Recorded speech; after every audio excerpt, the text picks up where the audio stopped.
Hello दोस्तों, good morning. कैसे हैं आप लोग। और ये देखिए, हमारी बाइक की नंबर प्लेट ख़राब हो चुकी है, तो इसको हम फेंक देते हैं। ठीक है। अब दोस्तों नई नंबर प्लेट आ रही है, तो दिखाते हैं आपको कैसी आ रही है। ये देखिए दोस्तों, हमारी नई नंबर प्लेट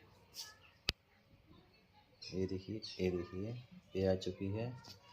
और अब हम इसको लगवाएंगे अपनी बाइक में। तो आप लोग कमेंट्स में बताइए कैसी लग रही है। चलो इसको इंस्टॉल करते हैं, फिर इसकी रैप हम हटाते हैं। ठीक है दोस्तों।